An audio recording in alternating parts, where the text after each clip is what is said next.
Podcast Best of Gladiator. Oui. Bonsoir. Bonsoir, monsieur Norse. Merci de m'avoir invité, c'est très gentil. Alors, le film de ce soir, c'est Gladiator. Waouh. De Ridley Scott. Exactement, avec Russell Crowe.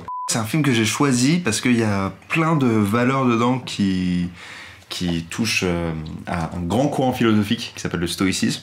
Alors, j'ai pris un livre avec moi pour pouvoir vous citer des passages un peu philosophiques au fur et à mesure du film. Si vous avez raté votre bac de philo, c'est le moment d'arrêter cette vidéo, parce que ça va vous rappeler des très mauvais souvenirs. Donc ça c'est Russell Crowe les gens, Voilà. C'est un acteur australien qui a une grosse maison qu'on voit depuis je sais plus où à Sydney et tout le monde vous dit je crois qu'il paraît que Russell Crowe a une maison là-bas. Ah, il est moitié néo-zélandais d'après ce que j'ai compris. Mais... Waouh. Ouais. Ça doit pas être facile. Il est néo, Ouais. du coup, ou zélandais? Il est juste néo, ouais. D'accord. Alors ça, c'est un truc qu'il fait très souvent dans le film. C'est-à-dire qu'il prend la terre et il la sent, il se frotte les mains avec. On y reviendra. Ah, Ouais, là, Oh, le là. teasing Le mec va attendre 2h25 et faire mais ouais en fait. Mais non, parce qu'il faut que je trouve en attendant l'interprétation, tu vois. Le déterminisme, c'est que Tout est joué. ce qui t'arrive dans la vie, c'est la conséquence de causes précédentes. Tout s'explique comme conséquence de causes précédentes. Il n'y a pas de hasard. Il n'y a pas de hasard, exactement. Mais c'est pas du fatalisme. C'est-à-dire que le fatalisme dit que quoi qu'il arrive, ça se serait passé comme ça. Le D'accord, déterministe, oui. il dit bah non, si tu changes la cause d'avant, Oui. il se serait passé autre chose. Et donc le déterministe, d'une certaine manière, regarde un peu vers l'arrière, alors que le fataliste regarde vers le devant. Ouais. Tu vois. Écoutez, à l'heure où on parle, il y a un nouveau Mission Impossible qui sort avec une scène où Tom Cruise se pète la cheville. Pour de vrai. Ouais. Effectivement. Voilà, j'ai fait le lien Gladiator, Tom Cruise, Scientologie, Rome. Allez, salut, bonsoir. Allez. Mais il est pas j'allais dire, il est pas sociologue. Ah, ça va. Alors, s'il Mais il vous est plaît, pas sociologue, Russell Crowe. on n'insulte pas la profession. Déjà. Oh, l'église de la sociologie, ça, on les connaît, hein, les mecs, c'est Ah ouais. pareil. Je vais passer un test. Si vous après. connaissez Émile Durkheim, allez voir, et tout, c'est bon. Alors est-ce que vous savez que le rôle de commode à la base devait être filé à Kruger, qui est une étagère Ikea. Bah, on est sur un mec qui est genre l'antithèse du stoïcien en fait. Ah. Un mec qui est en proie à ses désirs, à ses aversions, à ses peurs. Enfin, on va voir. Tiens, Gandalf. Sans le chapeau, ça fait moins le malin. Eh mais voilà, c'est toujours le père connard avec le fils, forcément, Ouais. ça fait, voilà, tu fais un gamin qui est invivable derrière et qui va se venger sur les autres. C'est pas terrible. tout à fait sa faute s'il est méchant. C'est toujours comme ça, c'est toujours Ça, comme c'est ça. sociologique, tu vois. Alors, on va revenir un peu sur la jalousie de commode. Ah, Ah oui, Et je vais vous lire un extrait du manuel d'Épictète. avec plaisir. Pour que vous vous rendez compte de la différence de l'enseignement d'Épictète et des stoïciens. Épictète dit « Tu peux être invincible si tu ne descends jamais dans l'arène d'une lutte où il n'est pas à ta portée de vaincre. Voyant un homme chargé de plus grands honneurs que toi, ou d'un grand pouvoir, ou d'une autre façon estimée, vois à ne jamais l'envier, captivé par la représentation. Si en effet la substance du bien est dans ce qui est à notre portée, envie ni jalousie ne sont de mise. Et toi-même, tu ne voudrais être ni stratège, ni prytane ou consul, mais libre. Une seule voie y conduit, le dédain pour ce qui est hors de notre portée. » En fait, les stoïciens ont vachement ce truc de... la vie, c'est un peu un théâtre, et Dieu ou l'univers, ou vous appelez ça comme vous voulez, t'offre un rôle, et tu dois jouer ce rôle à la perfection, et ton but, c'est de jouer ce rôle. Mais n'essaie pas de prendre le rôle de quelqu'un Ouais, d'autre. voilà, c'est ça. Russell Crowe, l'homme qui est toujours triste. oui, c'est vrai. Non mais oui, enfin bon, j'étais très peiné pour votre mari en fait, j'ai pleuré aussi. Le mec décrit sa maison, il est triste, tu sais. Genre. Ma maison est belle. Elle sent le jasmin. Il y a un passage d'Épictète qui fait pas mal écho au fait que Maximus répond non à Marc Aurèle quand il lui propose Le boulot. le boulot, c'est qu'il lui dit « Si tu as pris un rôle qui dépassait tes forces, tout à la fois tu l'as mal tenu, et celui que tu pouvais remplir, tu l'as laissé passer. Et ouais, Ça fait sens. c'est ce qu'on dit aussi à Pôle emploi. » Alors on a un passage de Épictète qui clash certains Instagrammeurs et Instagrammeuses. Oh, déjà Bra. Écoute, c'est pour toi.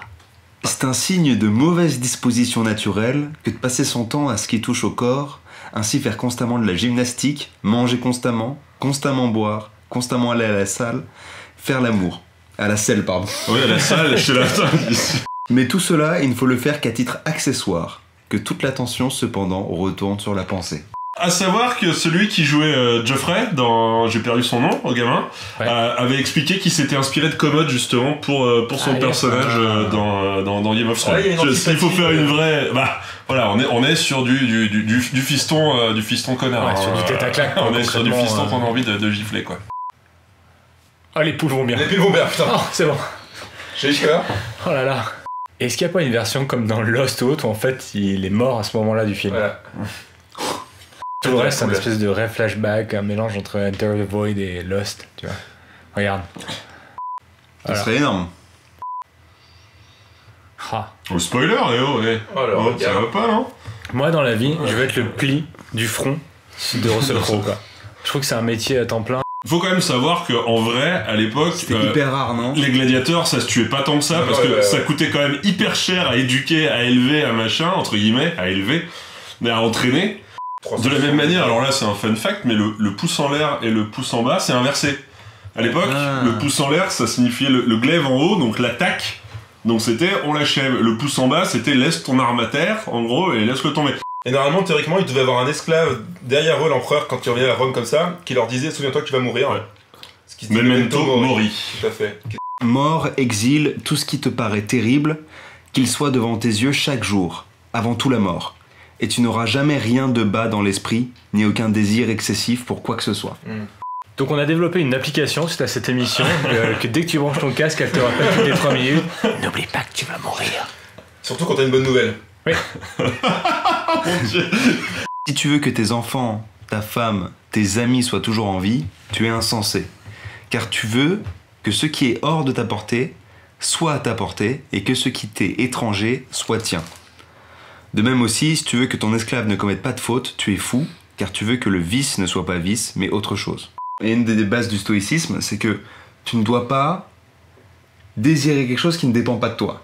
Tu vois, genre, tu dois pas dire putain, j'espère que demain il fait beau. Parce que t'as aucune idée de si demain il fera beau ou il fera pas beau, tu vois. Et donc, si tu commences à vouloir des choses qui ne dépendent pas de toi, et vouloir influer sur quelque chose qui ne dépend pas de toi, qui n'est pas ton ressort, eh ben, tu seras malheureux. Les épicuriens, eux, pour le coup, ils étaient vraiment hors de la cité, ils s'occupaient d'eux, de leurs problèmes, machin, etc. Alors que les stoïciens sont beaucoup plus impliqués dans la cité. Tu vois, genre, ils avaient souvent des postes, d'ailleurs, comme Sénèque, Marc Aurèle, etc., machin. Mais parce qu'ils sont pas totalement passifs, d'une certaine manière. Ils sont là dans un but de, ok, je peux faire quelque chose pour changer les choses, mais je peux seulement faire ce qui dépend de moi, tu vois. Je peux pas aller outre mesure. En fait, carpe diem, donc cueille le jour, c'est vraiment cet esprit de cueillette. C'est-à-dire que si tu cueilles d'un coup tous les fruits, il se reste plus de fruits, tu vois. Alors que la cueillette à la base, c'est genre tu prends avec parcimonie, quoi. Et ben c'est la même chose dans carpe diem, qui a été totalement mal compris. Oui, et par un paquet de gens sous forme de tatouage aussi. Une petite pensée pour vous qui avez marqué carpe diem quelque part sur votre corps. Alors un truc sur la mort des proches. Pire. Voilà, je me suis retenu de la faire encore une fois. Ne dis jamais de rien, je l'ai perdu, mais je l'ai rendu. Ton enfant est mort, il a été rendu. Ta femme est morte, elle a été rendue. On m'a pris mon domaine, alors lui aussi a été rendu. Mais celui qui me l'a pris est méchant, entre guillemets. Quelle importance pour toi? Par qui te l'a réclamé, celui qui te l'avait donné? Tant qu'il te le permet, prends-en soin comme d'un domaine étranger, comme ceux qui y passent font d'une hôtellerie. L'idée, en fait, c'est de ne pas s'attacher. Les bouddhistes disent Anicca dans le sens impermanence, c'est-à-dire tout est impermanent, tout va mourir à un moment donné ou va se détruire à un moment donné, tout ce que tu connais, et tout ce que tu connaîtras et tout ce que tu as connu. Et donc, ça sert à rien de s'attacher à quelque chose qui ne fait que changer. Si je te file une montre et que je te dis je la reprends dans 2 jours, bah tu vas pas t'attacher à cette montre. À savoir que la reconstitution du Colisée a été complètement exagérée par Ridley Scott et tout, ils l'ont fait beaucoup plus gros qu'il ne l'a jamais été, ce truc. Donc, si on s'en tient à la théorie de Clément, en fait, là, c'est un gamin qui voit des gens qui sont morts. Ah. Et ben voilà. Bah oui. Et il a un peu la même tête, hein, je trouve. Oui. C'est le grand frère de Haley Joel Osment, en fait. Putain, t'as réussi à dire son nom et tout? Ouais. Ouais, il fallait rester en place, abruti. À Brutus. Brutus.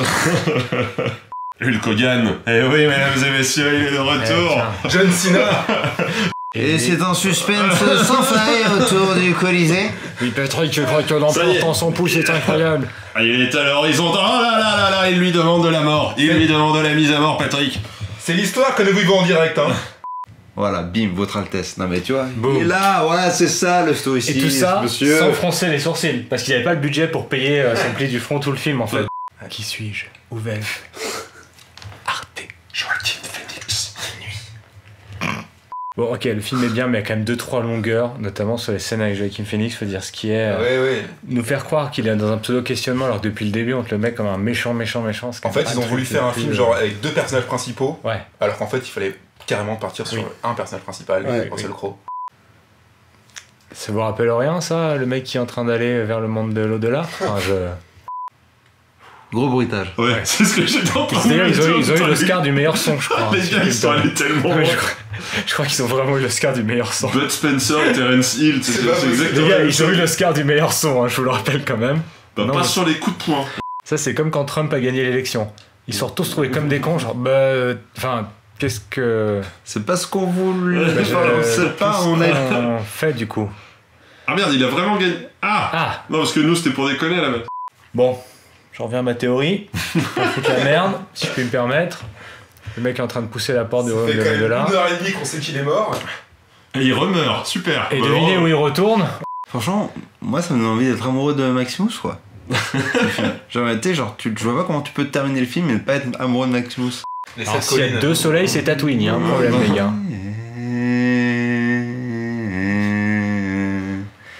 Ouais, c'était Bravo, cool en fait. bravo. Il a gagné. Il a perdu, mais il a gagné. Ciao. Fin. Ciao. Continue.